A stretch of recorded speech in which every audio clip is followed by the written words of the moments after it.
And we are live. What's up, nerds? Welcome back to another live episode of the Aggressively Average Angler podcast. We got some cool stuff to talk about today, some cool baits that we actually have in hand. And by in hand, I mean in my basement. So I actually have to run and grab them after I do this intro. So I'll come back with them in a little bit. And we have back on the show a repeat guest, which is, Paul, how often do we do this? It's rare. I It's think kinda you're rare. one of maybe 4 people who's got 2, and if you come back for a Yeah. third, you'll be one of 2. You'd be like top tier, man, S ranked from here. But we've got Dan Miguel here from Great Lakes Finesse. Dan, how you doing, man? Oh, I'm doing great, man. It's an exciting week for us. So, yeah, just running on adrenaline, fumes, a little tired, but it's it's been really exciting.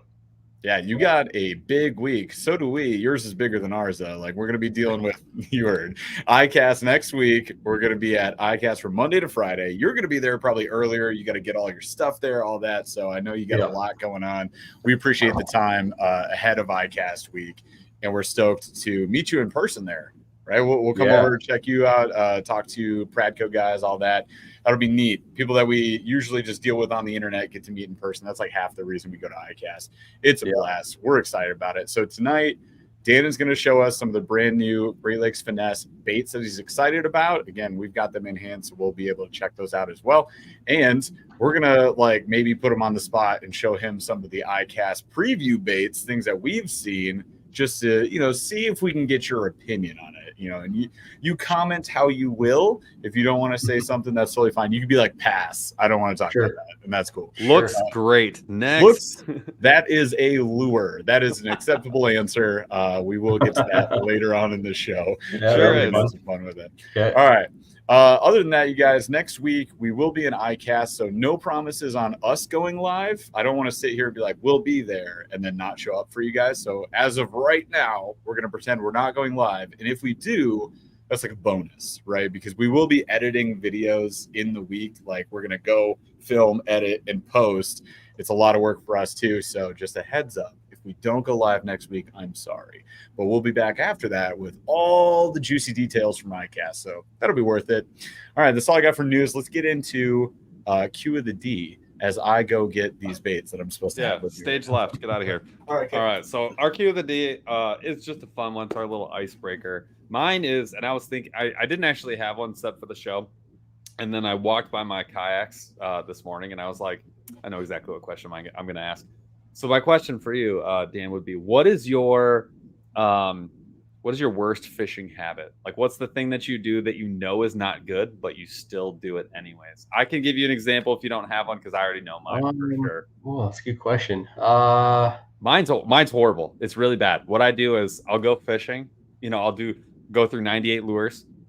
I may or may not clean them up. That's my second worst habit, is I will leave everything in my kayak. And in a kayak, it's worse because like it's a cup of hooks that's like 4 inches from my feet. So don't love that. But what I'll do is everything that's tied up, I'll go out the next time and I'll fish that first. I don't think about what's going on. I'm like, this is fine. And I'll just fish it again, knowing it's a bad thing that I'm doing. And I just do it anyways, every time.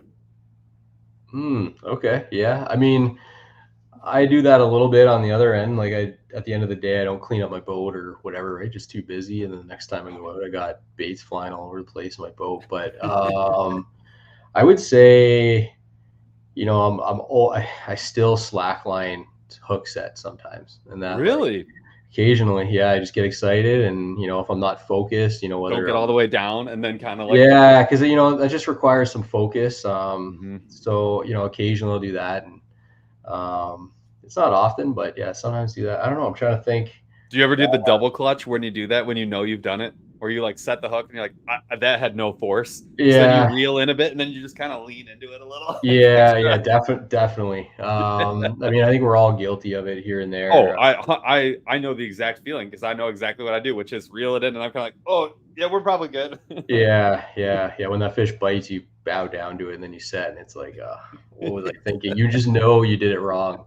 100%. And you're just hoping that you get that fish to the boat. But yeah, I mean, that would be. That's not bad. No, it's not bad. That's not that bad. I will say though, one thing I think is really odd, like, you know, there's like skills in fishing that everyone seems to know. Like, everyone knows to set the hook.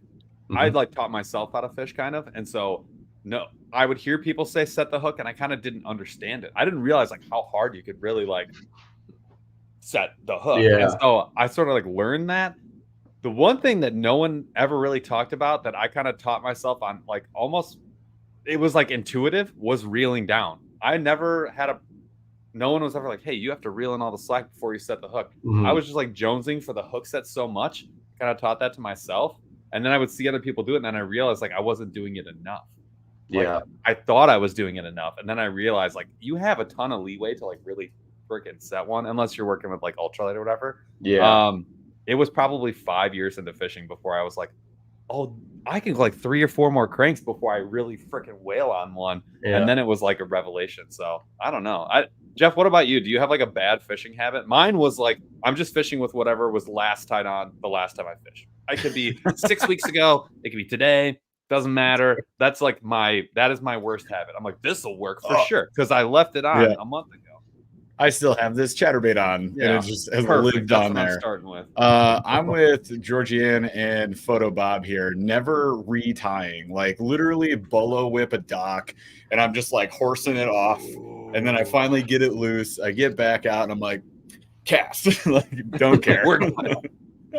I'm anal about the after what line was that, Jeff, that we used that we had that problem with? It was the stretch fluoro stretch. The fluoro stretch from soft steel. I had so many break-offs that year testing that line that I was like, I became meticulous about it. It wasn't as abrasion resistance as a lot of the really good fluorocarbon is, but we've been using the soft steel Tatakai line, which has been amazing. Which is why I don't retie that much. And like, even though I don't do it, like I haven't broken off either. So it's like, knock on wood. But so yeah, it seems like there's a knot failure before the line actually breaks. Facts. But yeah, I suck at that. Dan, what was yours? What's your bad habit? Yeah, slackline hook set occasionally. But I do that too, sometimes I get lazy on a lot. Like if I'm in a tournament, I'm retying after pretty much every fish, but I'm pretty meticulous. But yeah, definitely when I'm fun fishing or practicing, I'm pretty lazy. The fluorocarbon's kind of chewed up a little, and I'm like, yeah, what's the worst can happen? Lose a personal best. Well, like, that's it. No big deal. I feel like when Dan says he slacklines a hook set, it happened like 2 times last year that he can recall, and that's probably about the extent. Or versus I did it today and I didn't even go fishing. Yeah. He's like, yeah, pretty much. I am like a stickler for the details. Like I am very, the guys that fish around me, they're just like, wow, you are like, you don't allow a lot of, things that you can't get. Like I'm just on the ball with like the little details. So nice. Yeah. Tournament mentality. I love it. When it comes to fishing, maybe not everything.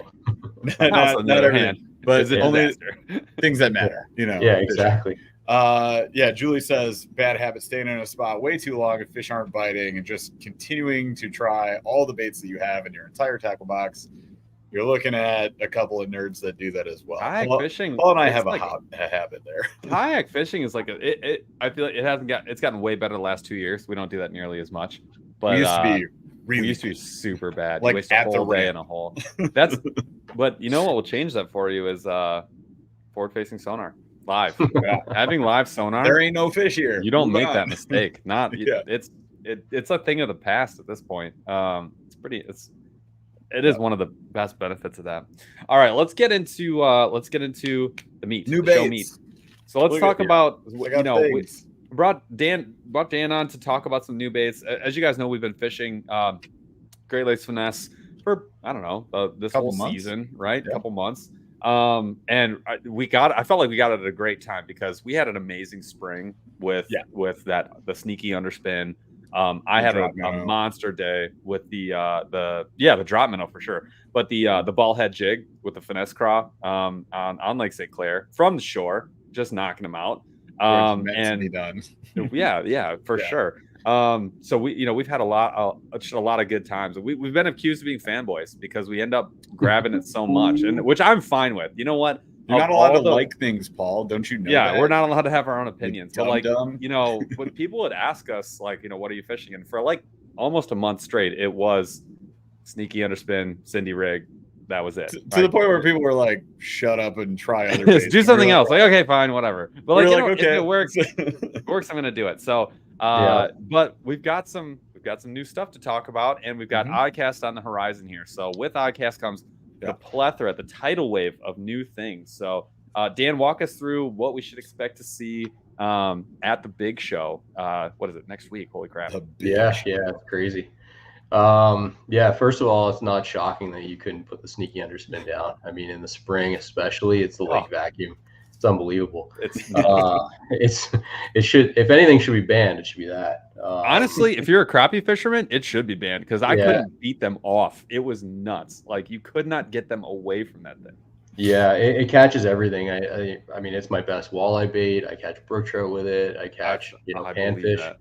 Like if I'm going to a lake and I don't know what's in there, that's the bait I'm throwing, and I'll know pretty quick if there's fish in there and what they are. But yeah, I mean, really exciting time for us. We've got I think what I feel is a super strong set of products for this release. You know, I think that we've done a really great job of remaining innovative. You know, trying to solve problems on the water. You know, as you know, it's a knockoff industry, and you know, I think we take a lot of pride in trying to be original and focus on delivering value to the angler. So, you know, I think the new hover minnow, so that's this guy here. This thing here is really cool. And it, you know, at first glance, it just looks like a minnow bait. But this thing solves a lot of problems. So I'm going to talk about that real quick before I explain the features, because most brands go right into the features. But so you're talking about the Cindy rig. And that's an extremely effective bait. You're just kind of like reeling that bait in over the top of the fish, ideally. But we were finding that as mid-strolling has become popular and these fish are seeing more of that technique, this was even 2 years ago, we were finding that the bites were starting to fade already for the technique. When we first started, we were getting like, you know, at least half of the fish that we knew saw it would eat it. Now it was like 2 out of 10. So, you know, especially for smallmouth, we were thinking, how do we keep this bite going and get back to those days where we were getting a huge percentage of them to bite? So I thought to myself, what do smallmouth love? Like, what can I do to trigger these followers who, with the standard minnow bait, unfortunately, there's only so much you can do with the regular minnow and jig head. And that just wasn't enough to get a reaction. So I set out to create a bait that would dart and hover and also spin. So those are all actions that smallmouth love. Like every time we, you know, use a bait, we're basically trying to achieve one of those actions if we're using a reaction bait or a moving bait. So I thought, okay, we need to do something like that. Then what we did to achieve that was we figured out a minnow bait profile that has a concave belly. So let me turn that, like, Jeff, the one that you held up, the chartreuse one, or the one that he had was like really obvious. You could see it like really well. I can make it pop. Oh, there you go. Camera. There you can see. So that thing's got a concave belly. Yep. So it actually, that's the best way to see it, actually. So it's basically a U shape. Like if you scoop, if you took your finger and scooped out like the belly of the fish. Exactly. So it's a totally new style of minnow bait.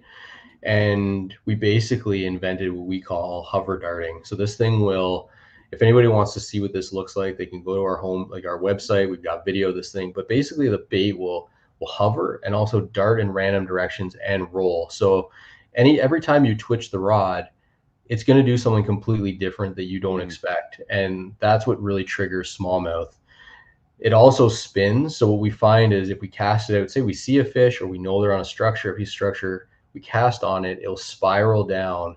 And that's an action. Like most minnow baits or baits just go straight down to the bottom. This one's going to spiral, and then it always lands on its belly. So we can dead stick it there, and that little tail is really thin and actually just quivers on the bottom. And we've released another video on that on our Instagram page if anyone wants to check that out. It's really cool. Don't go to their Instagram page if you have an ego, because you are going to be humbled so fast. Because the only thing on there is like there's nothing under 4.5 pound smallmouth. The biggest smallmouth. If you're not into that and seeing other people do well, do not go to that page. Otherwise, go for it. Otherwise, it's a bonanza. Please go. Super cool. Definitely follow. Right. Well, thanks, guys. That's a nice Well, thing it's to say. factual. I go to Yeah. that page and I'm just like, all right, shut her down. I've seen all I need to see. Well, I mean, we're He's like, fortunate. well, yeah, pretty much. Well, we're fortunate we live in a good area too, right? We live, on the 100%. St. Lawrence River, Yeah. Lake Ontario area, so we get a lot of content there. But those fish aren't dumb, right? Those 5+ pounders are not dumb, so you do need to be good at it. And there's a lot of boats on top of them, so that's really what we're about is triggering those bigger fish with these micro finesse techniques. So the hover minnow, not only can you Cindy rig it, but you can also vertically jig it. So we actually have our hanging head here. We'll see how the eye is further back so that it's balanced. So when you thread the hover minnow onto a hanging head, you can fish it vertically under the boat, and it behaves kind of like those old like jigging wraps under the ice. Yes. Like they're not even old. I got like 25. Yeah. So like it's kind of like that action. So you can twitch it, it'll dart in random directions, return to center. And we've unlocked a really awesome bite with this bait, just being able to fish it vertically or horizontally with our sneaky swim bait head. So there's two heads. So this one here has the eye at the front. So if you're casting it casting it and reeling it and twitching it to get the hover darting action, then you need that swim bait head with the eye at the front. If you're fishing it below the boat in deeper water or throwing it over the fish and bringing them towards you, then you want that hanging head. Full disclosure on this bait, when our first prototype and this version, this isn't the first prototype, but once we figured this design out, the first thing we put on it was a ball head, like our stealth ball head, and the thing just flipped upside down and sank to the bottom. So you need to have a jig head that's got a weighted keel, so you can see it's bigger on the bottom. So to get the action, you need. I mean, our jigs are perfectly tuned for the bait. Like we made the bait to fit these heads perfectly and work flawlessly with our heads. But I just want to encourage anyone, if they want to try this bait, that they need to keep that in mind. That'll be the first video I make, you guys, honestly, because I think that there's two things. One, our brains, we like as fishermen, when I see something spiraling as it goes down, I immediately think like, uh-oh, I rigged it wrong. Yep. You know what I mean? Because like I want it to go down and look like a fish going down. Like I need it to be straight. If I ever see a wrinkle, I'm like, F. Like I screwed up. Like what did I do wrong? Right. So what could I have done wrong? I want to make sure people know like this is what you want. Yeah. You want a version of this. Now there is rigging it wrong, and it is just gonna go wham, pop, and not do what it needs to. Sure. But like part of this is I can almost guarantee you no one like south of Kentucky even cares about a ripping wrap like at all. Like they don't know what that is. And sure, that darting randomness is gonna feel awkward and weird. So I think that'll probably be the first video I make is like, don't worry, it's supposed to do this. There's my fish, right? Because that is hard to deal with. I remember Ben Nowak, released a bait with Excite last year, and it has similar properties to what you're talking about. It's almost the reverse though. They went with the big belly, and then when you kind of hop it, it does this like weird sort of, because it's got like two little wings. It does this weird darting action. You think you screwed it up. You're like, I definitely didn't do this right. And then if Ben Nowak was standing next to you, he would say, sir, it's doing what it's supposed to do. Just please continue. You're going to catch a fish here. So I'm glad you brought that up, because it would be a real bummer to get like almost everything right and then either have it working like it's supposed to, thinking you screwed it up, or put the wrong head on it and be like, is this supposed to be like this, when it just goes straight to the bottom. Yeah. I just want to clarify the spiral. I'm a firm believer in it, and I do believe that fish are attracted to it. We call it like the death spiral. So it almost looks like the minnow is like hurt or suffering, and that makes it an easy target. So if the minnow looks really healthy, that bass is likely to think, oh man, am I really going to expend this energy to catch that healthy minnow, right? So sometimes you want that bait to look like it's doing something that it shouldn't be doing. Yeah. I want that minnow to be 5 days past the posted expiration date on its little sticker. Yeah. I mean, I used to, one of the coolest tricks I learned when it had to be like 15 years ago, when I used to walleye fish, like a jig head and a grub. I mean, that's one of the, just a regular grub bait with a curly tail. Yep. I over rigged it once where it was crooked. and then it started doing the spiraling thing, and I started catching like 5 fish. So like 5 fish to my buddy's 1 when he had it rigged straight. So yeah, you know, I think a swim bait, you definitely want it rigged straight to have that proper action. But yeah, the death spiral is a good one, and the best anglers know, and they're trying to achieve that. So I'm gonna have to remember that death spiral. Be like, this is the good death spiral. yeah. The The wider the better, it seems like, too. Like you just want it to really if you can make that bait. And this one too, like while it's spinning down, if you hit it, like jig it while it's doing that, sometimes it'll even spin the opposite way. So it looks like it's really confused. Oh, so it's really effective. It's right at that expiration date. yeah. So it is expired. It's currently expiring.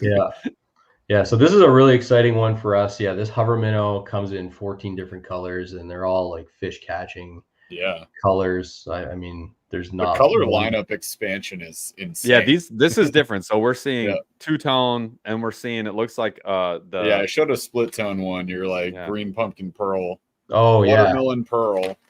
Yeah. Which is like one of my favorite colors. Yeah, so we just released 4 new colors in the minnow baits. So the still matte. Yep. Yeah, you can. Ooh, look at. We're like competing for camera focus. Well, and it's really funny. So as somebody who my son always wants to catch minnows and use them for bait. So I'm always doing that, at our place, right? I'm throwing the net down and I'm trying to get 5 or 6 of them, right?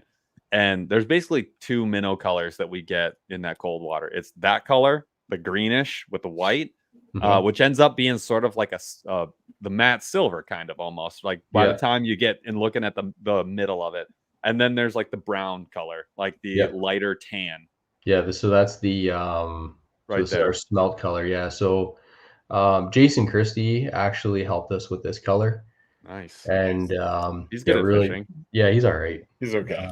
He's decent. He knows about bass, I think. Yeah. We also got this one that I'm really excited about. This is our gizzard shad. So this is a really sweet color. It's like purple gold with a bit of white. So that's in Blaylock's color. If you're in the north, you got to have that one. Yeah. If you're in the south, this was a must-have. This is our fire craw. Yeah. That's one of our new colors. That's very new. Yeah. And you know what? There it is. I did bring this it up. This thing kind of threw me off. This was Stetson was like, we need this color. And I was like, okay, I'll do it for you. Well, actually, he gave me 10 colors that we needed. I said, narrow your top 10 to 2. Yeah. You can have 2. And so gizzard shad and this fire craw. Sorry, fire craw. Yeah. So Rocco, one of our viewers here, asked about that. Dirty water in the south. What's your go-to lure from Great Lakes Finesse? So color wise, you just mentioned, hey, go with this like fire craw. Yeah. Any other recommendations for dirty water? Black. He capitalized D in dirty, so I think he's dirty. I think you need the black, my dude. They're black too. That's probably the first item that I caught a fish on. That a lot of blacks like tend to kind of wash out after a little while. Like when you dunk them, after like 10 casts, they kind of don't look the same. Hangs in there. I don't know if it's the mat or the material or whatever, but that black has held up. I think I used the same one for like a week. Yeah. It really the true blackness, like the depth of it, and I had it hung on. Yeah, that's like part of the reason we were fanboying about these, because the drop minnow was my favorite from this year, like hands down. Yeah. And I fished the same freaking meltdown color drop minnow on drop shot for like 5 weeks straight. The same one. And people were like, oh, these are too expensive. They're stupid. Stop talking about it. I was like, bro, hang on. Value wise, though, I fished 1 plastic from the bag for 5 trips. What other than Z-Man that I know of, like, who else is doing that? Like, and even your like Elastec will get waterlogged from time to time and just slide off that hook. I lose trick shots is like one of my favorite drop shot baits from Z-Man. I lose them all the time because eventually they just like slide themselves off the hook. They're like, later, nerd. But the drop minnow just hung on to that hook so well, and it's such a dense plastic. So anyways, that's why we were doing that. I did want to call this out. DeBurley AAA hype man here, our buddy was asking, are these new colors available somewhere? So I'm sure at some point we're going to be like, okay, when's the drop? Like, when are these available? Where do I go? So we might as well throw it out. All these are available right now. So the dealers are getting them. Yep. Our retailer partners are getting them. LureNet, all of them are available at LureNet right now. Speaking of LureNet, I got to break in here. There was a question. Is Dan the reason Canadians can finally order from LureNet? Absolutely. Yeah, there you go. Take it. Take that. 100%. Yeah, that was a year-long battle, and we won. Nice. Grimy fishing, you know who to thank. Okay. Yeah. Yep. Yeah, we got there. So yeah, LureNet is a really great option. We've got everything there. But yeah, we got like amazing retail partners as well that can service you in your area and online. So yeah, I mean, look them just when any of these products, just kind of Google them and you'll find a place to buy them. But LureNet's a really great option. We've got it all. Awesome. We can get it shipped to you fast. Love that. So I didn't finish the question, I guess, for Rocky here. He was like, what lure in the South? So we talked color, but like if you were down south, what lure would you be throwing? So we talked black would be a great color. Well, this black 3.25 drop minnow. Go big. Yeah. Yeah, so that's our new 3.25 inch version in black. I mean, Luke Palmer got a top 10 on Toledo Bend. He got a 9-pounder on the 2.75 drop minnow. He was like, let's step it up, dude. Nice. Let's go bigger. Yeah. No, we're seeing a lot of demand for these drop minnows. I mean, the drop minnow is a special bait. In the last year, it's gotten well over 15 top 10s in the Elite Series and in the Opens and Toyota Series. Like, it's just become a fish catching machine. Evan Kung I think he was leading the EQs until the last event. I think he's in third now. So the Bassmaster Open qualifiers for the Elite Series, that's probably the most competitive trail. And he got 2 top 10s, almost won an event with the drop minnow. So really good bait. And the sneaky on the sneaky. Yeah, on the sneaky or on our stealth ball head, which is this is our stealth ball head here. Yep. It's net option. Yeah, it's a really good. Yeah. Well, you say net option, but we're gonna Dan, could you introduce us some other bottom contact options? Yeah, absolutely. Please do. We've got our new football head. This is our new stealth football head. Yeah, so that's this has been heavily demanded. There's not a lot of finesse football heads, so like a 1/0 Gamakatsu 604 hook, powder coated and baked, double keeper. It's a pretty big keeper there. Your baits are not going to slip. Yeah. Off of different there. sizes too, man. You got some real options too. What's the range on the sizes? Yeah, so we've got 1/8 ounce, 3/16. Those are your 2 smaller ones, 1/4 ounce and 3/8. This is the 1/8 that I'm 3/8. Yo. Yeah, we got a 3/8. So if that's you're big time deep, for you guys. Yeah, deep, right? If you're going deep. Yeah, we got onto a bait last November with Travis Manson over at Smallmouth Crush, and we caught like 100 smallmouth with that one. Pretty much this exact setup, this little snack craw on the football head.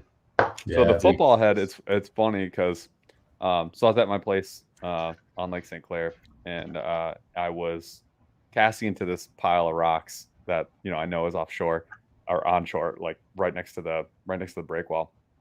And I was sort of hopping it over, and I lost 2 ball heads in like no time at all. Mm-hmm. And then my next best option at the weight that I needed with the shank that I want, at the hook shank length that I needed, actually is a shaky head with like the stand-up football head, which is what I use for like swim baits when I want to go hop them on the bottom. And I was like, this is just not as good. And I was like, darn it, if I couldn't use a football head. And then I saw them coming out, and I was like, they're at my house. No way. Because it's exactly what I wanted. Yeah. You know what? There's just so many people that want a good football head. They just come through the rocks really well, and there's just a gap in the market there. So we figured, okay, like especially with that right hook for the smaller baits. Like that's what gets you is the hook shanks are always too long for some of the finesse stuff that you want. That's where the miss is, because like I've always been looking for stuff like that, and there are a few companies that make stuff that you can use, but the hooks that GLF is using, they are. Man, I'm telling you, if you want to catch a big fish with lighter line, like kind of they're talking about this like how are we weaponizing finesse? It's the perfect hook. Weaponizing. That is though. Like most people But- don't use it as like a power big fish option, and we have been doing that. Like Jeff and I have been doing that for a long time, like sort of forever, unbeknownst to even us, and we get made fun of it all the time. But it's like we've been doing it for so long, which is another reason why all these baits fit like exactly what we didn't even know we were looking for them, and then now they're here and we're like, oh, this is what I wanted the whole time. That's the funniest that hook is thing a perfect like, example. You got that old adage of like downsize catches dicks. You know, you fish small bait, you catch small fish. And the funny thing is, it's just not true. And like anybody who argues that, I just go to Dan's page. You'll see. Yeah. Yeah. I mean, I got asked that question the other day. Like, you know, when will you downsize to finesse? Like, if say you're going to a lake, you're going to a tournament, and I'm like, immediately. Like every rod is ready to go. Like, there's no big option for us. Like, we think that we're gonna win the tournament every time using these small baits. Yeah, so that's how I feel. I'm gonna, man, it's really weird. I'm just like starting to learn about. So Jeff and I are kind of we always are forcing ourselves to do like new things, right? And this year is sort of like not necessarily like big baits, but like heavier weights, jigging, flipping, like some of the stuff that's very like just like kind of outside the bag. Stuff we don't typically do because our brains like operate kind of in your world a little bit more, right? Mm-hmm. As we've done this, even just messing with different setups, all of a sudden I'm like, yo, like I see how divergent what we're doing is from sort of the standard where 3/8 is like lighter. And I'm like, no, this 3/8 is like usually that's kind of at the top end for me a lot of times. Like if I grab anything a 1/2 ounce or bigger, I'm usually in more than 10 feet of water at least. And so it's just like, it's really kind of interesting to sort of like put yourself in the other angler's shoes and then kind of look back at where you normally live. And you're like, I don't live anywhere in this fishing neighborhood. I live somewhere else. Yeah. And real quick, before we go into more baits, I think it's important, Dan, maybe call out like the combo you'd be throwing this on and the line choice. For anybody who's like, I just saw JD Merica just did an order with you guys. So he's getting some GLF baits coming in. But what are we throwing this on most of the time? Yeah, so I mean, every time for all of our stuff, it's a spinning reel, generally a size 2500 or 3000. I recommend, spending a little bit more on your finesse reel. Go with a good high-end reel with a good drag. It's worth your investment for in this case, because you're going to need a really good light drag. We're talking about like a solid Shimano, like that's what we use. Like we use, I mean, full disclosure, anyone watches our videos, we're using Shimano Stratix at the very least. So that would be kind of your entry. That's where I feel like you're in good shape. And then you're looking for a longer medium light rod with a fast tip. So when I talk about a longer rod, I'm talking in the neighborhood, like definitely north of 7 feet. 7.3, 7.6, 7.6, 7.8. We've got custom 8 footers that we have. Really, the reason for that, I mean, we're using like 8 ounce heads with little baits. We need to be able to bomb them way out there, and we find that the further you can cast your bait and further away you can be from the fish, the odds of catching that fish go way up. So we're always looking for the long rod, but then you also want a fast tip. So when, not every rod is built the same. So when I talk about a fast tip, you want something that's got good flex in the tip, but has really good backbone at the base so that you can turn those fish. Everyone can relate to this who fishes smallmouth at a boat. They always dig under the boat. You need to be able to turn that fish and control the fish, or even pull that fish away from structure, whether it's weeds or like logs or whatever, right? So or Jeff's motor. Yeah. I mean, one time that happened, I was like, "Yeah, don't go over there," and he was headed right towards your towards your motor. Yeah. So I mean. Good long spinning rod set, like basically a hair jig rod. If anyone fishes hair jigs, you can use that for all of these baits pretty much. Our drop shot baits, you might want to go with something a little shorter for drop shotting. Like in that, I like a 7.2, 7.2, 7.3 medium light. I've got different rods that I use depending on the situation. But also what we're finding as we drop shot, especially in these tournaments where we're around a lot of boats and these spots are getting pressured during the pre-fish and into the tournament, we're finding we're having to go down to lighter and lighter line to get these fish to bite. So, even last year we were using 3-pound test and we were having to use a really light like our lightest rods we had and back our drags way off. But then we also intentionally built our hanging head with a lighter Gamakatsu hook. So if you compare this hook on the hanging head and the sneaky swim bait head hook, because you're not dragging along the bottom and you're generally getting like full, like just the fish bites it aggressively, you don't need to hit them as hard. So this hook basically sets itself. It's a finer wire hook. So yeah, if you compare this with our football head, the football head is a 604 hook, and that's a more stout hook. So nice. Yeah. So I don't know where I'm going. Well, that's something I wanted to jump in on because I have folded 2 sneaky underspin hooks because I threw it on my bait caster setup, so it had braid backing, so it was already the worst idea ever. But yeah, like 20-pound braid, 10 or 12-pound fluoro, and I was just like, bam. Paul and I had a day. We had fished with Debo, who was in the room here earlier in chat, and our buddy Ethan Fish Anything. And like Debo recently got into BFS. Ethan's been all over ultralight forever, but we went out. We were having a tough day, right, Paul? Like nothing was working for us. The guys left early. It was just me and Paul. Paul had to dip out in like an hour. We need to catch some fish. We came out on this really weedy flat, and it was the blackhead version of this. In I think we were throwing like one of the mid weights, right, Paul? It was probably the 5/16. Might have been the 5/16, I think, with the gold blade. The gold blade made all the difference, and the blackhead made all the difference. Like I threw a sneaky myself, but I was throwing the whitehead. Didn't work. Switched it out because Paul was catching on the blackhead version. Swapped it out, started crushing them. But I folded that hook out that day because I was just setting too hard. Spinning setup, highly recommended. My setup right now is actually also my drop shot setup, which makes sense because we combo deal stuff. But 7.6 medium light TFO Taction, and then I went cheap on the reel. I got the what's the spinning reel I have? The Noski that I always say wrong. Yeah, the Noski. Thank you. $100 version. But yeah, that setup is, first of all, killer for drop shot. It's been great for these, and I had to stop putting it on your bait caster. I was like, what am I doing? This isn't the right setup for these. Yeah, you definitely need to be mindful of it. It is a super finesse underspin. I did see someone commented about the Canadian shipping fees. So they are high. I mean, the reality is the stuff's being shipped from Arkansas across the border.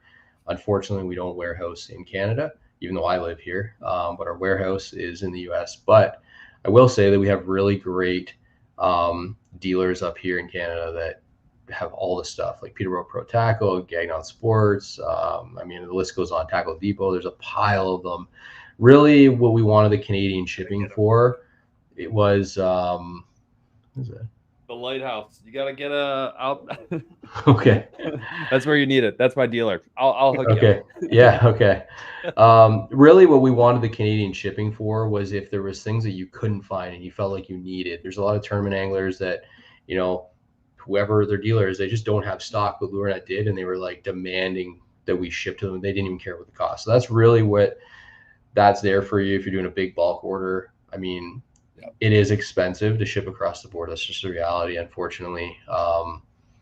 We know it all too well. We ship prizes because we have Canadian viewers, and like we used to do giveaways right here, or even some of our members, like subscribing members here. Which thank you, members, for supporting the channel. We had a great members only live yesterday. You should join us next month. We'll have a blast, talk about Icast and all the dirty details behind the scenes. But anyways, we will ship prizes, and if somebody from Canada wins, we're like, because the shipping is so insane, and you have to fill out a customs form. Typically, we're like, look, I'll give you a $50 gift card to wherever you want. Like, here you go. Yeah. So anyway, that there's not much we can do about it. It's the best we could do. So at least you got the option. The option. JD Merrick, I mentioned members, and he goes, members? I'll give you more. Thank you so much for gifting 10 memberships for us. That's freaking awesome. Appreciate you, man, so much. And we've got joining the membership crew now, Grimy Fishing, NILJW Health. I've said that name so many times in here. Van, Straight up a van just joined our membership, Paul. Manny Clips, Dave Jones, Budget Bass Fishing, Rougarou, Losing Big Fish, Jeffrey Huff, and Nuts Pones. Another one of my favorite screen names. Thank you so much, Shady America. We appreciate it. That's awesome. Very much. Gosh Cheers. dang. All right, we still got a couple more baits that we got to go through, right? We got the new sneaky colors, and then probably the thing I'm most excited for after that. It's so funny. I know what you're talking about. You know. Yeah. So we've got the colors. new sneaky underspin color. So prior to this release, we only had 3 colors. It was the black, the raw silver, which we called the OG, and the white shad. Really, those were our main colors that we fish with all the time. But we felt like there was 3 more colors that were missing. So the one that I'm the most excited about is this matte perch. So it's like a watermelon with an orange.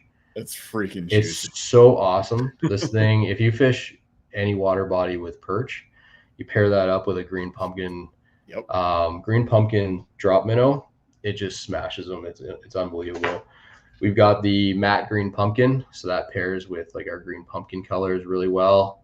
Really, this one was just really heavily demanded. Yeah. Not just by people who love GLF, but also my tournament partner. He was.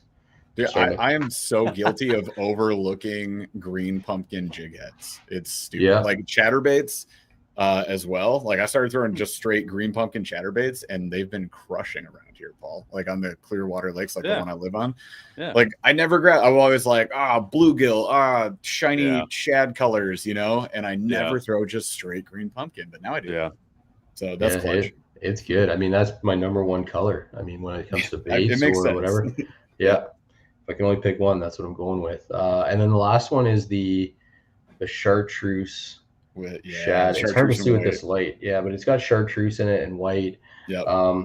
You know, we kind of went back and forth between doing a straight chartreuse and a chartreuse white, but we just felt like we just had more confidence with a chartreuse white. I 100% agree. Agree. Yeah. So that was the color that we ended up going with, and all of them are, in my opinion, just smash hit colors. Like I like them. I feel like, I mean, you know, we'll probably end up adding more colors as we go just because of the popularity of the bait. But as of right now, I really do believe like anything beyond this set would just kind of be novelty or going a little extra. Like for sales, like, hey, we did it, but like, does it need to be in the lineup? It doesn't need to be. You don't actually need it. I feel like we've got you covered with these 6. And I also don't like making things too confusing for anglers. You see people, you know, brands that do like 20 colors and something. I'm like, oh man. Then you get a color guide and you're like, which color? And like, it's you really just so only need 3. But so like, I can't imagine how confusing things would be. So like for those people. So yeah, so all those 3 colors are now available in our minnow jig heads. So the sneaky swim bait, or the sneaky underspin, the hanging head, and the sneaky swim bait head. Yep. So all of those heads have those colors now throughout the entire lineup. Sick. And so that's really exciting. I'll just throw these out real quick just for people who love this bait. It's probably the sleeper in the lineup for us. This is our drop worm. The worm category is kind of faded away a little bit. Worms used to be like super popular. We still use them a lot, and we're actually finding that bite's really coming back because no one's really doing it anymore. So we drop shot these. So we added the matte black, which was missing from the beginning, and I don't know why we missed it. So we had to bring it in, and the morning dawn, which was dawn. Yeah, so it's kind of like a matte fish. Go-to. A matte morning dawn is honestly hard to wrap your brain around. Like what are the 2 most common drop shot colors you use, Paul?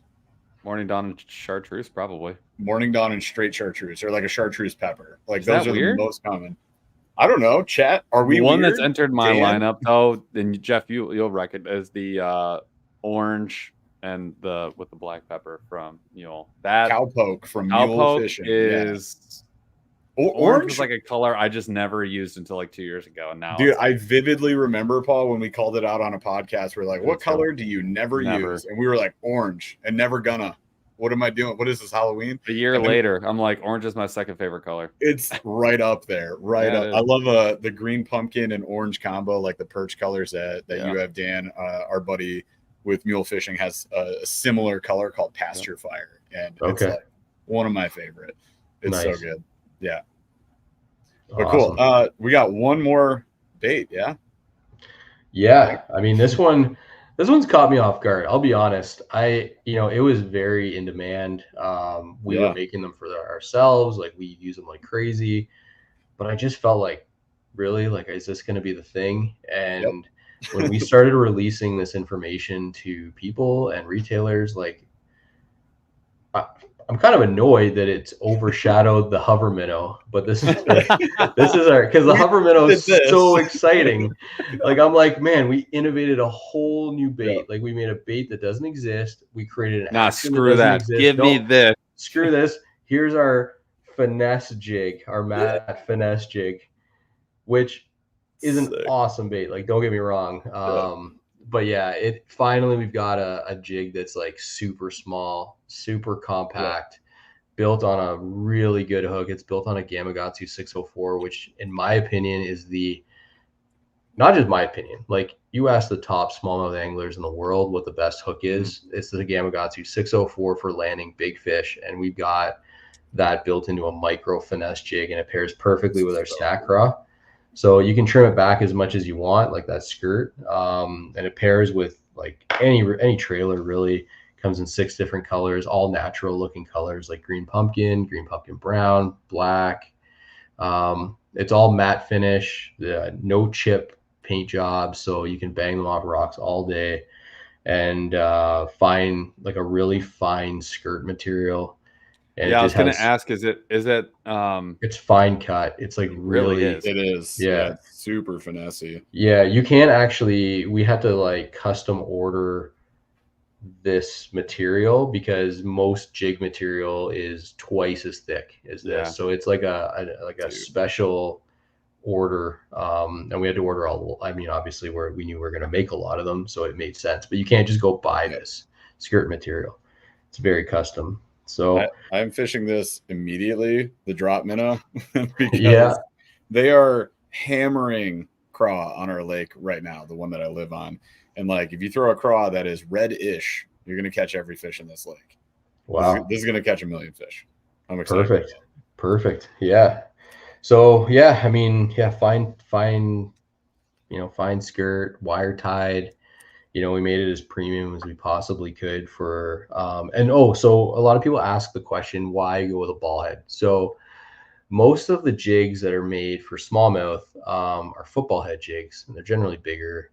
But we found that, and this would probably relate to a lot of people, but oftentimes we're fishing around vegetation, milfoil, pieces of grass, but even like moss and like just junk, grime, like grime on the bottom. And we find the ball head comes through that a lot better than the football head. And, sometimes those fish are in areas that the bottom's not as clean, and we find the football head just gets mucked up so fast. And so that's why we've been fishing a ball head jig really for the longest time. And we really don't throw a lot of football head jigs at all unless we're out deep and we know the bottom's clean. But they're certainly up shallow in like 15 feet or less. Like we're always turning to a ball head to get through that gunk. So yeah, and it sits perfectly good on the bottom with the snack craw and the claws lift. And you can use we've played around with putting the juicy hellgrammite on there. We've played with the flat cat. All these little baits. Like you just put the drop minnow on it. We caught lots this spring with the drop minnow on that bait. So yeah, it's really versatile, and we're really excited about it. Again, I'm kind of frustrated because I feel like the hover minnow is so much more innovative than a ball head. But your home run's going to be a jig. Yeah. I think classic. I figured it out. I understand now why things are a smash hit and some things aren't. I think when anglers see it, they need to know exactly what they're going to do with it. Yeah. And the Juby craw, which if anyone was living under a rock hasn't seen this thing, that's our tube craw. As soon as we released this thing, it was like I totally did not expect the response on this bait. We still can't make them fast enough. We're hiring people just to make these. Like we're constantly just bringing new people in just to make Juby craws. Yeah. But I think what it was people just knew right away how they were going to fish that bait. The hover minnow, I know how effective it is, and I know, but I think people have a hard time sometimes wrapping their minds around a new technique, and it's like, ooh, what am I like? Am I gonna actually spend time doing this? But Yeah. so I think what's gonna happen with the hover minnow is I'm already seeing it. I'm seeing the orders coming in. Like really, really good big names are ordering them like crazy because they know they're gonna be able to use them, and we're gonna see a period of time where like the tournament anglers and stuff kind of have this to themselves, and the like not average angler, but maybe the angler is not as like focused on learning new techniques and staying at the top, like at the forefront of techniques. Yeah. It'll kind of evolve into a technique like I feel like this hover minnow will be really popular in like 4 or 5 years, even though it's like already really popular. I think that like this is just going to evolve as we go and people start to play with it and have success with it, understand it. But I'm already seeing it. Like people, like I have friends that I've given them hover minnows, and at first I saw their reaction. They were kind of confused, like how do I use it? And now they're converted. They're like, oh my gosh, like that hover minnow is the deal. So anyway, that's where I'm at with that. Love it. There's a million ways to use it. I love drop shotting it, but yeah, you can use it obviously on a bunch of different of these jig heads. Well, no, I can see that with the hover minnow though, because I feel like now that you're saying it, I mean, what did you used to get with like old school baits on the back of the card? You got like, here's how you get these 3 ways. Yeah. Nobody would know. Like it's and it's kind of the same thing here. It's like how do I make this work, right? Like what are we even trying to do? Because otherwise you're just looking for a Senko. Yeah, I look at it the way that I look at like when I get JDM baits. Like there's some JDM baits. We got one, the Raid. Oh man, what is that thing called? It's like a giant minnow, right? It's designed for mid strolling.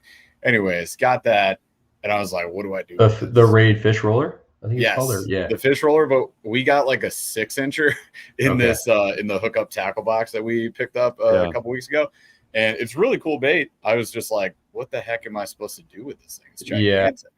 But having those instructions or having like videos, you guys do a great job with your videos.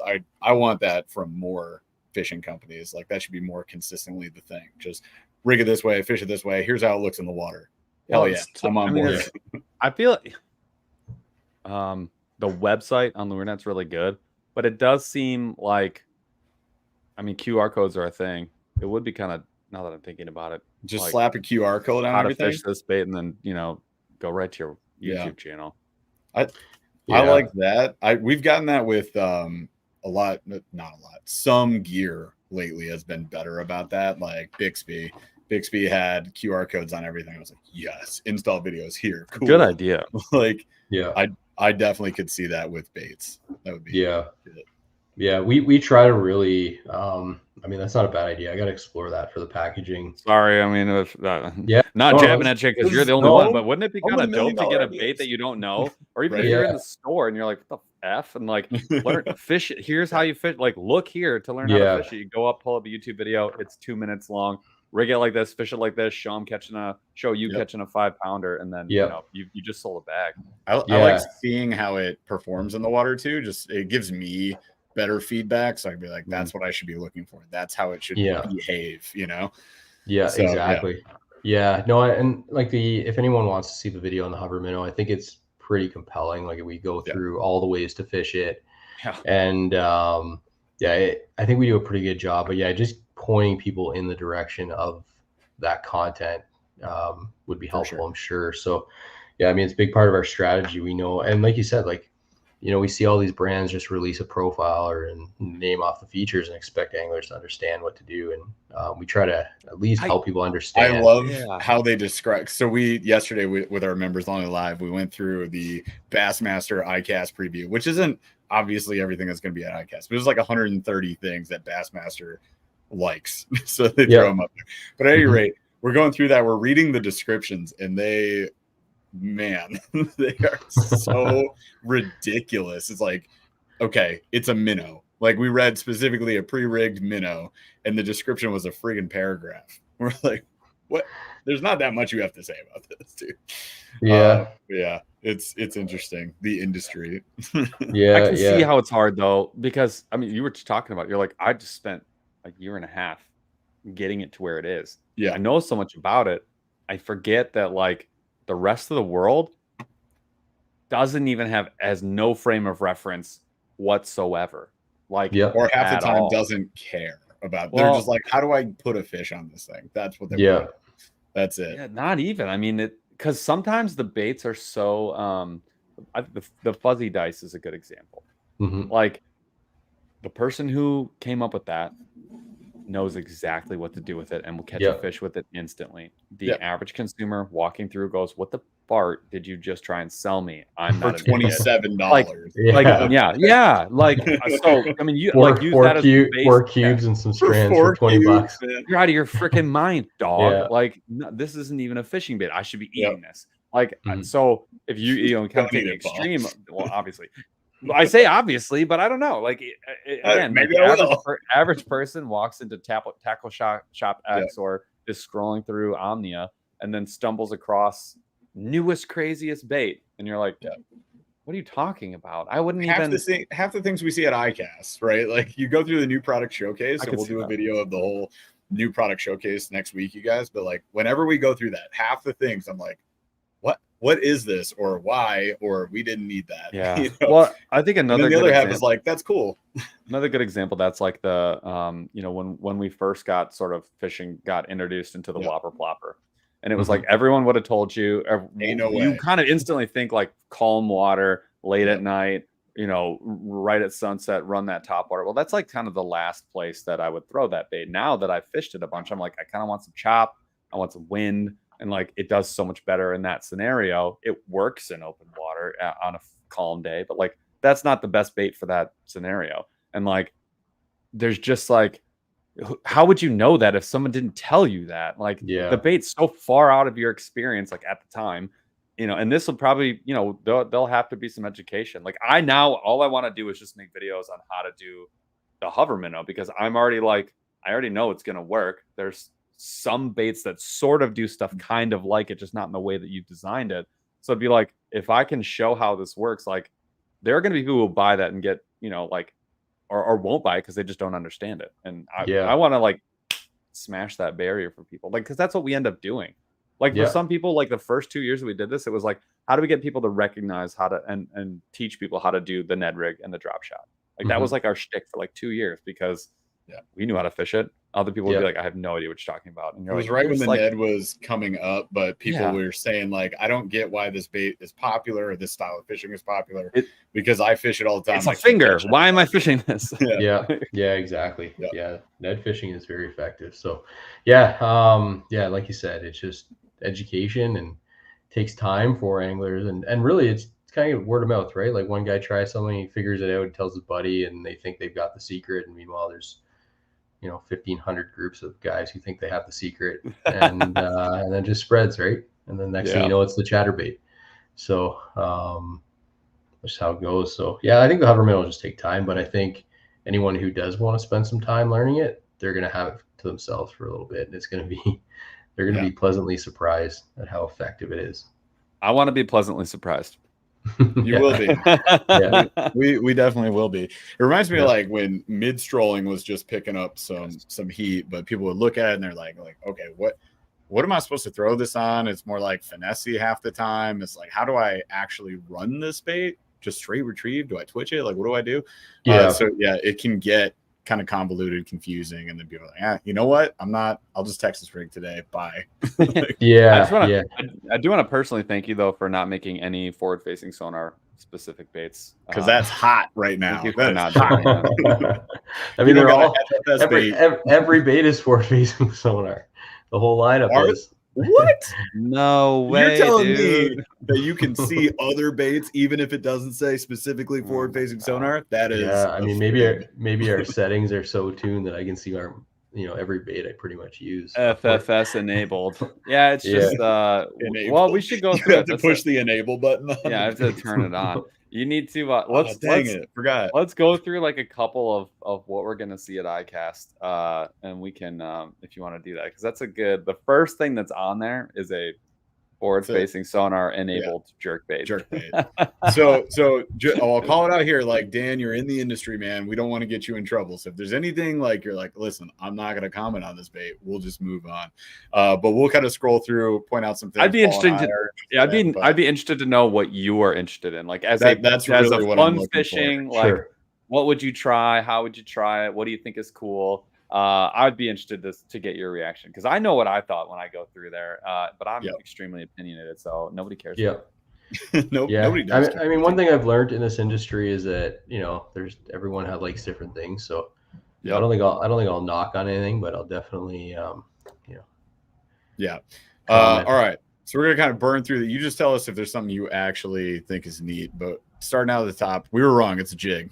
There's that's new. I don't remember all-terrain finesse football jig. Would you use like this bumpy textured style? Dan, is that something you would? All right, moving on. That's a man. The Credge. Have you tried the Credge? I full disclosure, I've not tried it. I have not either. So I can't comment on. I mean, it's interesting. I'll say that. That's all I'll say. I don't know. Is it needed? I don't know. Maybe. Are you a big jerkbait guy? Huge jerkbait guy. Yeah, I've won lots of money. I would admit, for sure. Well, that's I kind of want to set the stage because I'll be honest, I really want to try it. I will say that when we did the forward-facing sonar, you like jerkbaits a little bit. Got a couple there. Mega bass, everything. I got it all. Nice. That's $1,000 of Mega Bass jerkbaits. I love that Mega Bass has its own box because it doesn't want to be with the peasants. It's just like it's the high rise. It's the high rise of tackle boxes. Yeah. I think in I don't know. Interesting. Moving on. I guess. You got it. All right. So here's the There's forward-facing one. So this is from Booyah, the Flashpoint, and they put this like shiny metal piece in the front that apparently is going to show up on sonar way better. Well, they shot it in the forehead with some lead. I'd be interested. Took a slug. I told Jeff what we're gonna do is I got to get one, and then I want to flash our side by side, and I'll throw up a 110, and then we'll put it next to this one, and see which one. We'll see if there's a difference in what pops up on the screen. Because I do want to talk about this one. Yeah. Okay. So full disclosure, I actually kind of was part of the product development for this product. Really? Mm-hmm. Yeah. So Booyah is Pradco, right? So you guys are all in the same on the same team. Yeah. So I'm kind of like you guys, right? Like, is it necessary? And I felt like when we were looking at designing this bait, I mean, the guys who were involved were actually really good anglers, like Mega Bass fanboys, Vision 110 plus ones, all of it, right? So when they were designing this, I mean, I wouldn't say I was extremely involved. It was more like Jason Christie and the product development manager, but I was definitely brought into the conversation because of my just my experience with jerkbaits and tournament angling up here. And so from a forward-facing sonar perspective, I would say like we did put it side by side with other ones. It did show up better, slightly better. It has a wider head, has a really flat head.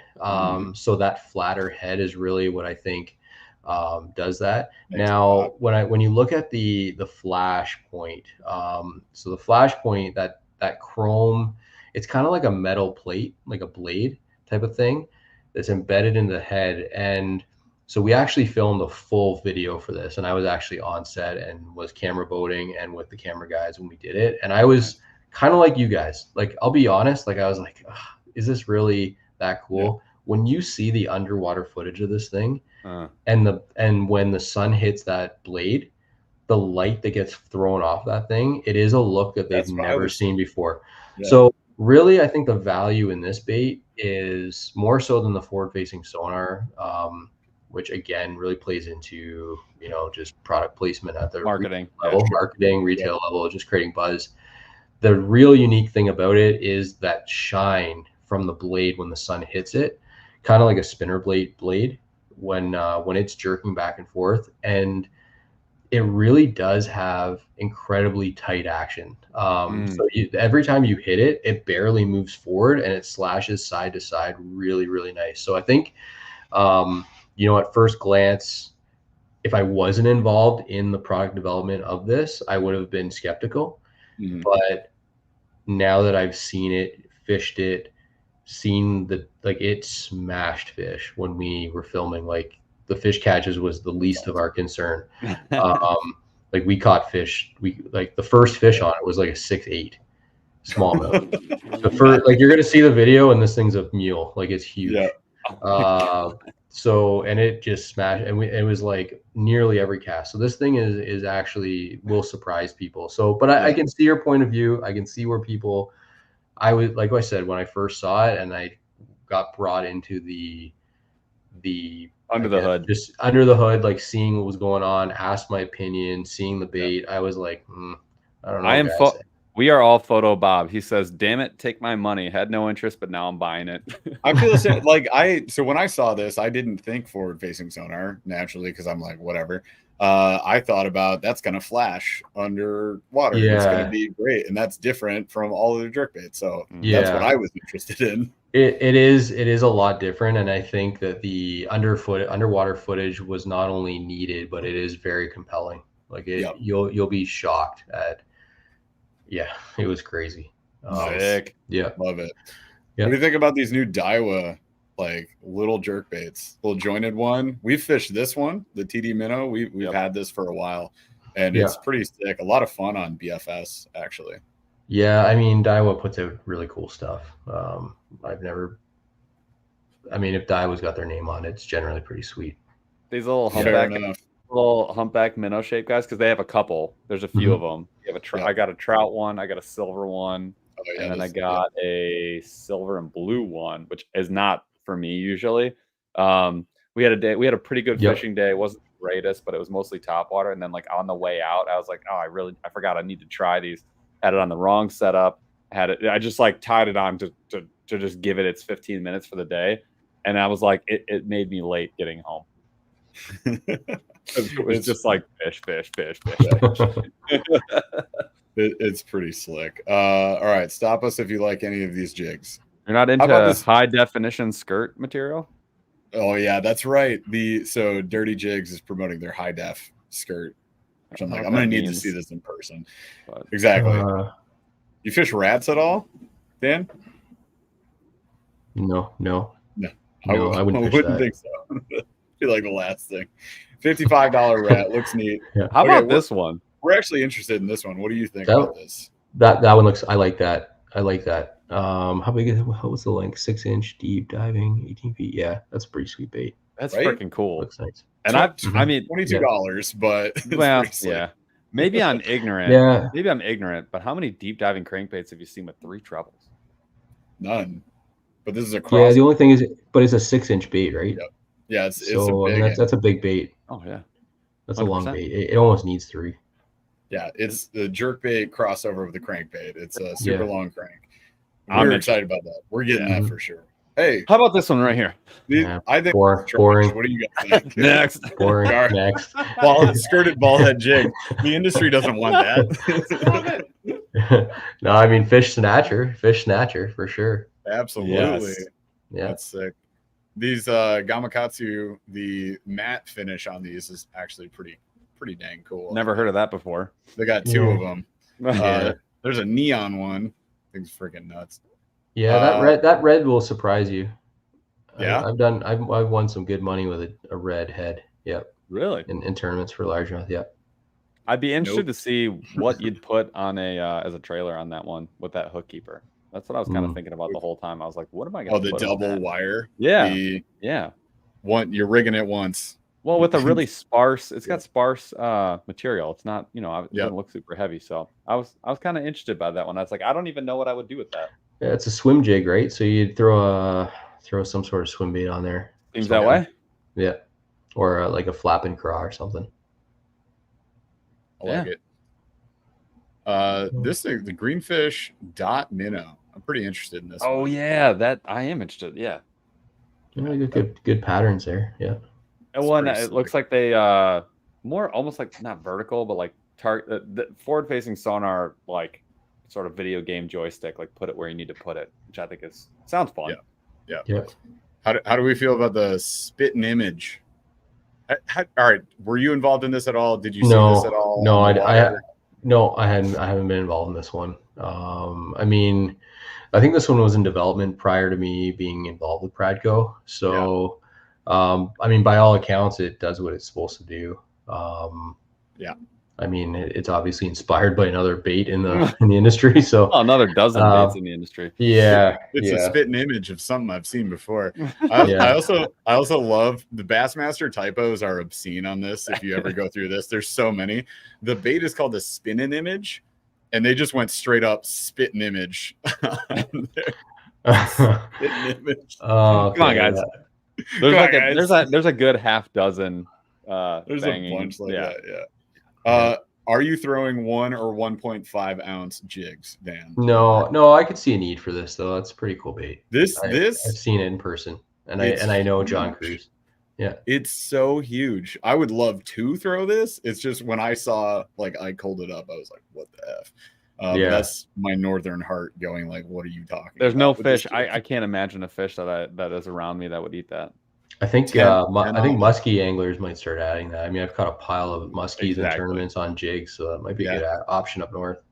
Yeah, that's our ignorance talking with that. We got a spoon, we got a jig. This thing is just built. Yeah, I mean that's kind of cool. I mean, Northland makes some cool stuff. It's a cool looking bait. I'd try it. Outcast has it's called the chicken rig. Okay. They don't have the chicken rig. Yes. Oh no, I have, but I know you have. No, I haven't. No, I haven't. No. Yeah, it's pretty sick. Do you throw it? All right, so you use essentially hair jig rods. Do you throw hair jigs? Oh yeah, absolutely. Yeah, I mean, I actually have replaced the hair jig with the Cindy rig now, which is our ball head and the drop minnow. Yeah. When it puffs down, like I mean, that's what it looks like in the package, like a hair jig. But once it's in the water, it basically looks like a minnow, right? Like it kind of has that profile, natural. It kind of ends up like that. So yeah, I've just then you give it that pause, like that almost like stutter step, and it just does the.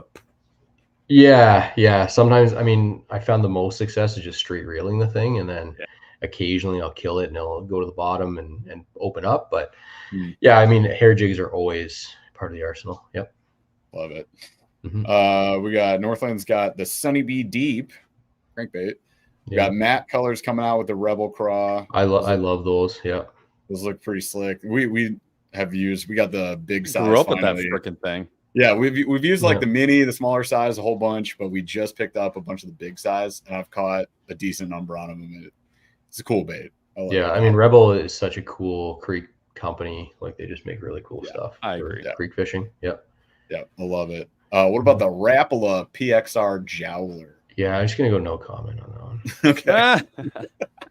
Next, no the Deep Maverick. No comment. How about the Spro Zero Swimmer? Little jointed wake bait.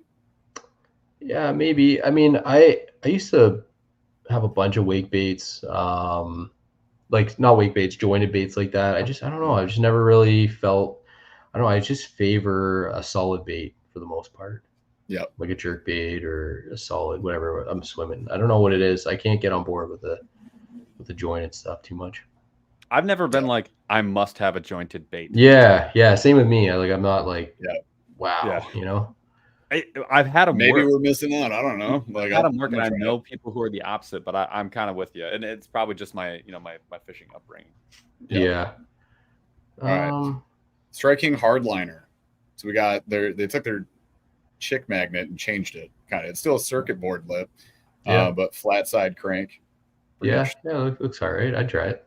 It'll catch. It'll catch fish. There's no question. Yeah, it'll catch fish for sure. We got Untamed Tackles, got a swim jig. Okay. Z-Man's dropping a bunch of stuff. Okay. What do we think about the Graph Shad? I just saw their video on this. They just talked about it. I haven't seen the video. What do you think? I haven't seen it. There's no tie-in point on the one I'm looking at. Okay, they I see one error amongst the spelling errors. There were also graphic errors. Somebody shaded out. It's gonna be hard to get. It's gonna be hard to get on the line. I'm not gonna lie. The clipping was rough. Yeah, for sure. They just did Canva AI imaging. They're like, yeah, AI, make me a forward-facing sonar, man. The hook point looks pretty dull too. Yeah, it's a little rounded. Yeah. they removed the background poorly. We get it, but the line tie, it's like right above the gill plate there. Okay. It's back. Looks interesting. Indestructible bait. Mostly indestructible bait rather. Yeah, I don't know. Pre-rig. I'm always nervous about pre-rig Seamans because like once they do die, they be dead.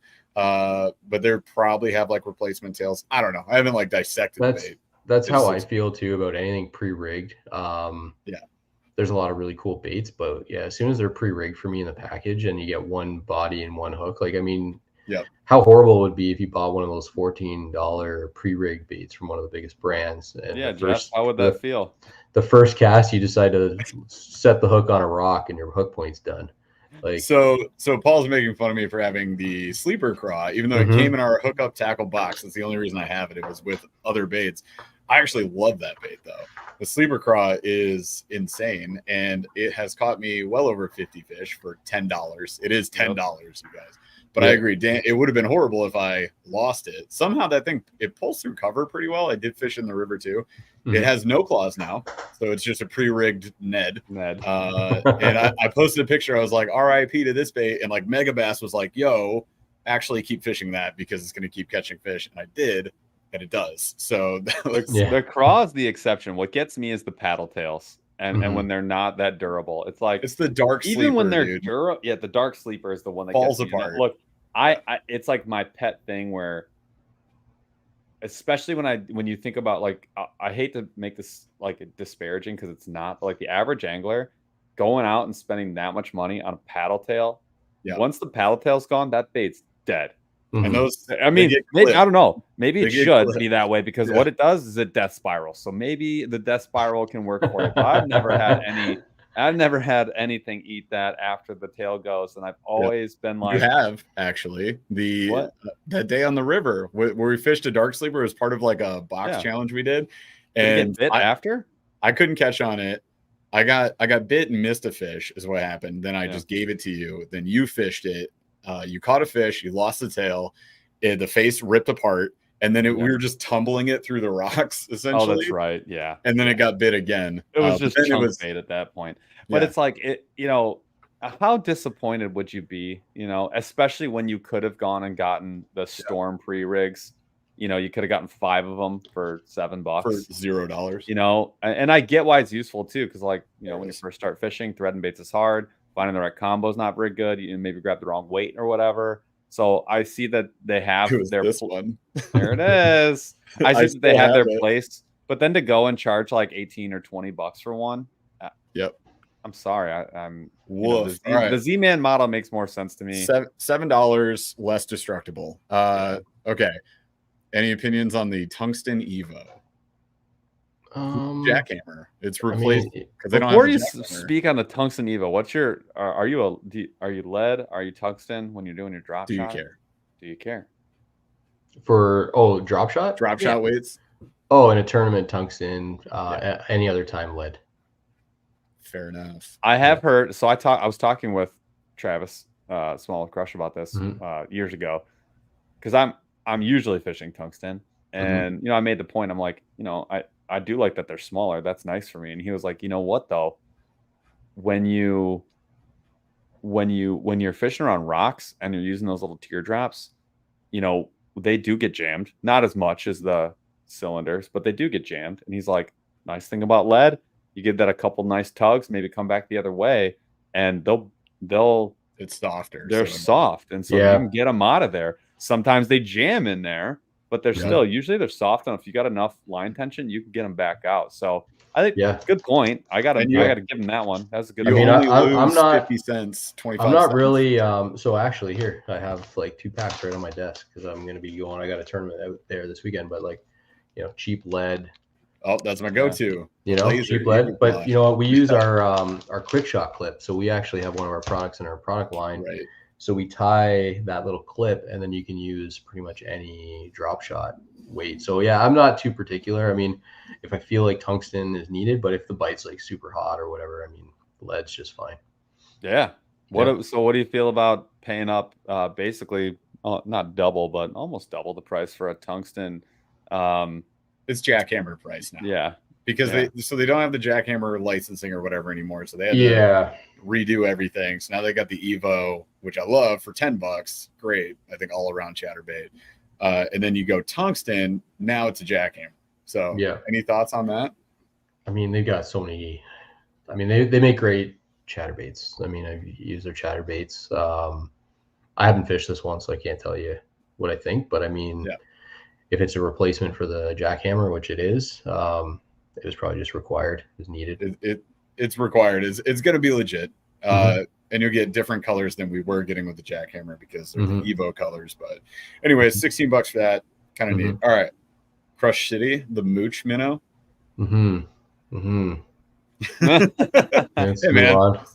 Testing the waters. Yeah. I'm sure it'll be great. How about a worm? How about a squared off worm? I wonder if this is for like. I think that's the most innovative soft plastic they've developed. Fair enough. I don't know if it's the most effective, but it is the most innovative. That is for sure. Yeah, just keep going. I will say, as much as let's just keep going. You guys are trying to line me up. You're trying to get me in trouble. No, these are all great. We love all the different I would minnows never that we're do seeing. that. All right, minnows get bit. We're not live, are we? No, I don't know. The big red live that says we've been live for an hour 20. Paul, shut up. Not true. Say whatever you want. Anyways, what is Paul. this? I've never seen a bait like this before. Yeah, so this is a line through though. At first, I thought this was another mag draft kind of deal, but yeah, this is the evergreen last days. I would fish. It's interesting. Do you do any line through fishing, Dan? Yeah, actually, Bill Lowen, he developed a head that's been knocked off recently by one of the other brands. It was a line through swim bait head many years ago. I got like 50 of them, and they were sold through Lure Parts Online, and they were for swim baits, and it was like a line through head, and then you would screw the swim bait on the back and then just put a little treble, and it was awesome. Yeah, it worked really. It just got knocked off recently. I have seen one of those at by someone organization. Hey, look, here's another lame bait. Industry definitely doesn't need. So the hoverman. This is like, I'm so glad it's this color they did in the picture, because that's what I immediately grabbed. Like, I'm using that color. Yeah, I mean, so what happened here was we didn't have. So I was actually aware of this article because they were asking for. Well, actually, I wasn't aware. So I wasn't aware. One of our guys at Pradco submitted a picture of one of our original like prototypes, and it looked awful. It looked awful. I didn't know about it, and then this whole thing came out, and I was like picking up my kids from daycare, and I like panic called them like, dude, you can't use that picture. Like, you should have told me. So anyways, this is what I came up with, like really, really quickly using my phone, just based on like having what we had like on hand. I mean, I would have preferred to have something rigged so that people could understand what it was, or so anyway, I mean, I'm kind of disappointed in the picture just because of how rushed it was, but it was could have been worse. What we had there before was awful. So it could have been a lot worse. Yeah. Here's the new drop minnow size. Doesn't even fit on the screen. Look at that giant bait. Yeah. Yeah, we went for a giant. Yeah, that's a good one. Here's a craw. Here's a worm. Dang it, live target. Here, is this what you were talking about, Dan? Yeah. I thought it was a different brand. Yeah, that's it. Okay, never mind. Live target. It has it. So what I don't get, it's a soft exoskeleton. Body, it's a soft body plastic, but it has an exoskeleton. So I don't know what that means. Probably like a Jolly Rancher where there's like some goo in there. It looks like it's more like hard. The outside is plastic. The inside has like a hard piece, and maybe you put your hook through that and it doesn't like come out as easy or destroy the plastic. I don't know. $10 for that. Cool. Is that live target? Oh, it's on mustadfishing.com. That's weird. Yeah. Okay, what about this? The Micro D Bomb. So this is 2.3 inches. Downsized version. Yeah, I'm playing with that. I'd use that. Definitely playing with this. Yeah, why not? I mean, it's a D Bomb right in our wheelhouse. Yeah, exactly. I'm playing with that. 2.3 inches. That I'm excited about. That's one of the top for me. Say, missile bait, spunk shad got a new size, a little bit smaller. Yeah, I'm happy for those guys. Those guys are the original.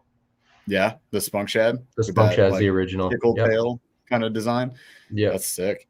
All right. So, what are your thoughts on the new Rebel plastic line? I love them, man. I know. I like, full disclosure, like, they're a Pradco brand. But I saw them and I was just like, man, these are sweet. Like, they're gonna catch them.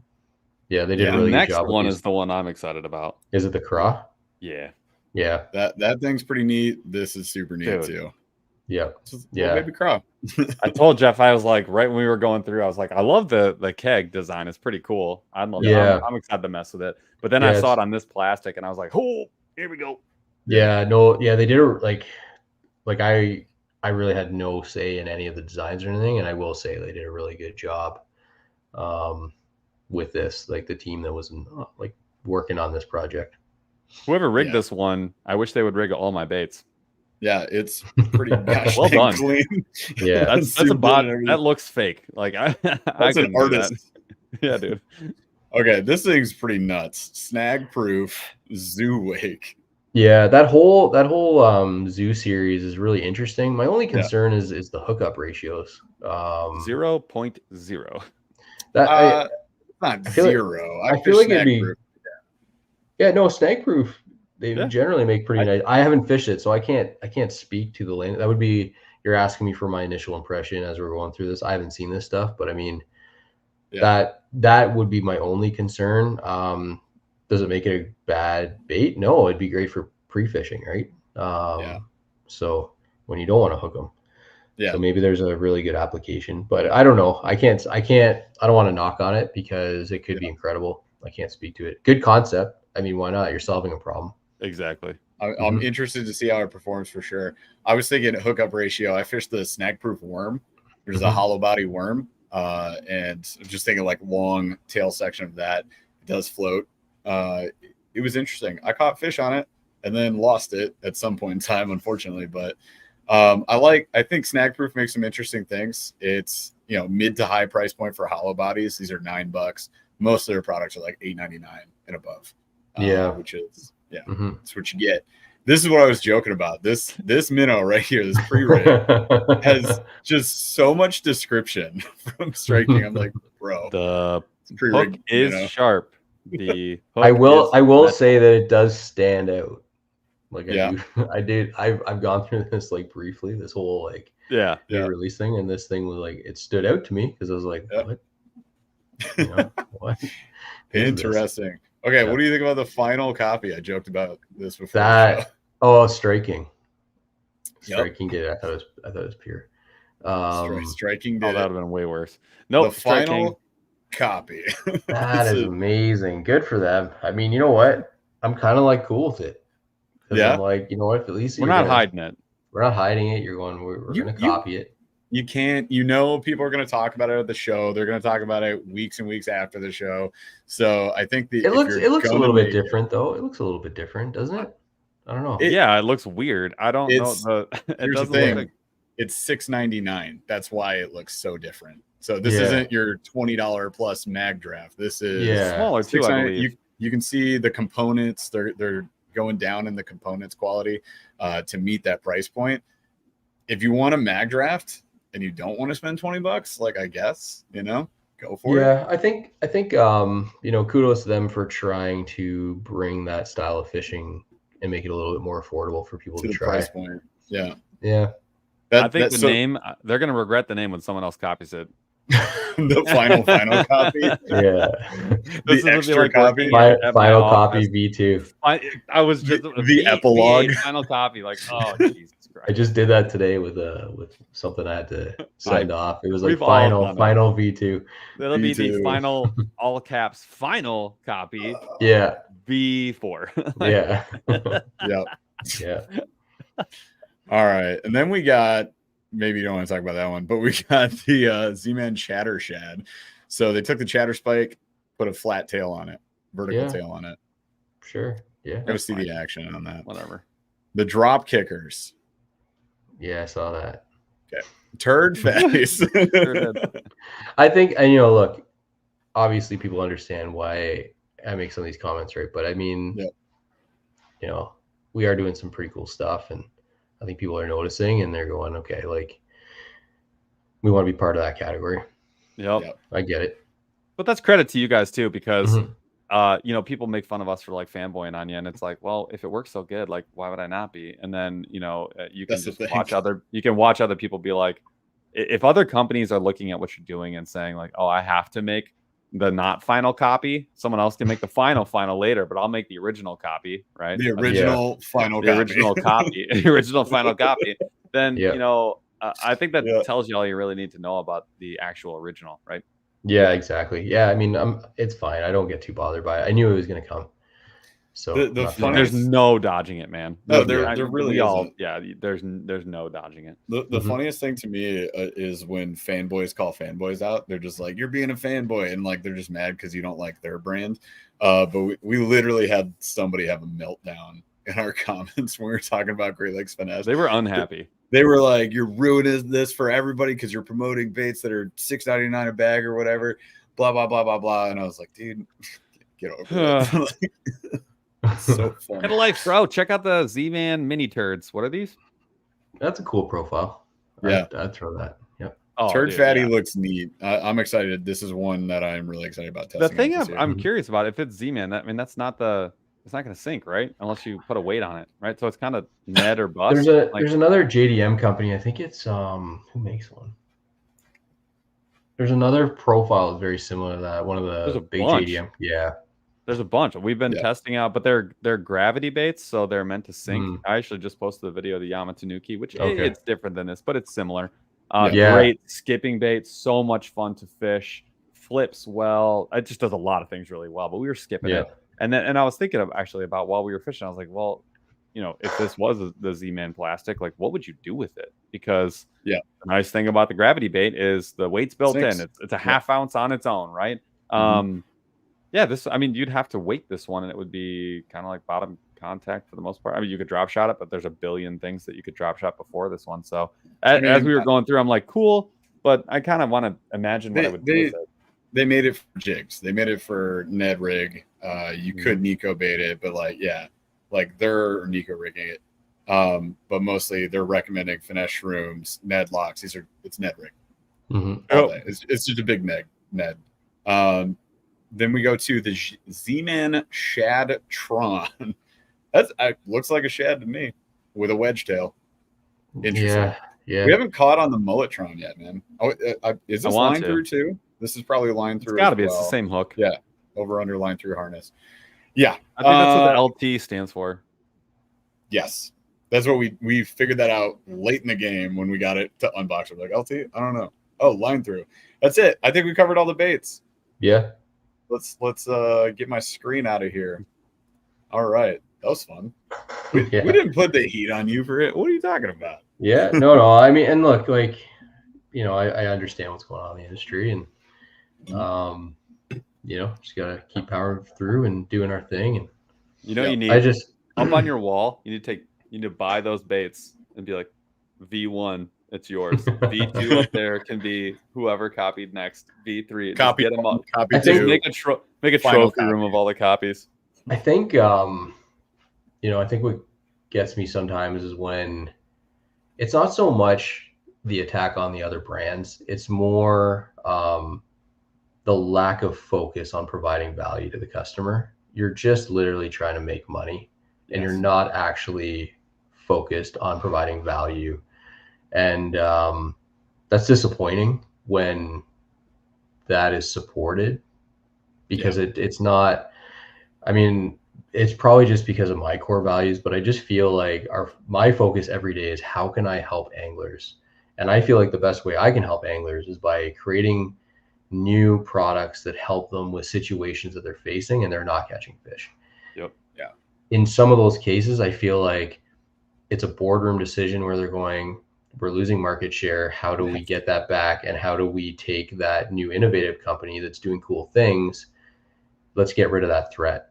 Make a couple bucks and let's just be dishonest about where that came from. And then unfortunately, you know, fortunately for Great Lakes Finesse, I feel like we grew pretty quickly and people recognize us now, and they're going to see a lot of this stuff. But a lot of the baits that do get knocked off, unfortunately, the person who actually put in the groundwork and, you know, risked a lot, they get no credit and they're left with nothing. And that's sad. So that's I think what gets me sometimes. And I think that it's also unfortunate because a lot of these brands have very talented people that work for them. And if they just shifted their focus to providing value rather than trying to get pegs and market share, I think that they would not only better serve their customer, they'd better serve like their bottom line. So that's just how I feel about it. And, nothing's going to change because I feel that way, but we'll just keep doing us. Oh, dude, my ADHD sense of justice, that it just goes off, and I get like unrighteously upset all the time about this stuff. And Jeff has to like talk me down from the. I literally have to put him in a box and say, "Knock it off." Like, don't say that in this video. I have to edit no, I mean I have to edit myself all the time. Yeah, I just really believe in the human to human part of it. Like, there's another person on the other end of that, and I really just do believe in just doing what's right. And I just don't think it's, I mean, you might have products that are similar to others and whatever, but I think like when it's obvious, it's disappointing. Well, yeah, what gets me is when like I'm less mad about the final copy because they'll sit there and tell you, yeah, we made a copy. That doesn't make me nearly as mad as I'm gonna go win like best in show, and I'm gonna tell you that I designed it, and then I'm gonna tell everyone it's the greatest when very obviously it was theft. And that's where I'm like, you again, ADHD sense of justice just starts going all like that, seeing red, right? I'm like, how can you do that? That's what bothers me. Yeah. If you're gonna sit there and be like, hey, we copied it because a bunch of people wanted it, we're gonna try and make it cheaper. That's the offering. I'm like, okay, fair enough. Like, do I love it? No, but like that is so much lower on the hierarchy than I've designed the best bait ever made, and I'm gonna sell it to you. Yeah. And you're like, we created this. We are the original. None of the words that came out of your mouth are actually factual. Like, yeah. It's just, again, it's just disappointing, and I just encourage anyone who, I mean, if anyone's even listening or watching that, we're live for an hour 36. No, I mean, like, if someone in the industry is contemplating knocking something off, I just try to think about that other person and their family and what they've put in, and I think like just do better. You know how I know you're a father? the last 30 seconds. That was great. Yeah. But I am excited to be at Icast. I used to be like sort of apprehensive about it. This is probably the first year I'm truly like just very excited. You didn't want to go before? What the heck, man? No, but like there's apprehension when you go for the first time, and it's just going to be a bunch of work, and like you don't know what to expect. So now that I've been there a few times, it's because of me. Well, yeah, sure. I mean, I got to share a room with you. So I enjoyed. I'm really excited to. I'm excited to, Jeff said it earlier, meet you in person and meet some other folks in person. And I like messing with some of the baits before some other people get to. I think that's really fun. But we like mostly. I what? Sorry, Z-Man. We just break them mostly. Yeah, I'm gonna break something. I break something every year. It's at sort of booth. At Z-Man's booth. It's my new trademark. But no, I'm excited. And every year there's kind of like these like sort of like waves in the industry, and you can see these trends, and I'm excited to make fun of all the forward facing sonar baits that I can, and I'm very excited to see some of the new stuff that's coming out, and again, to your point, just like meet some of the people that are just doing stuff that's freaking cool. Like every year we leave being like, who came up with it? How did you do this? This is so impressive. So I'm excited. So I'm excited to see you there, and I'm excited for all the other stuff, the other things. Be a blast. Cool. Sure. Yeah, I think the biggest thing is just meeting the people. That's like my favorite part of Icast. That's what it's about.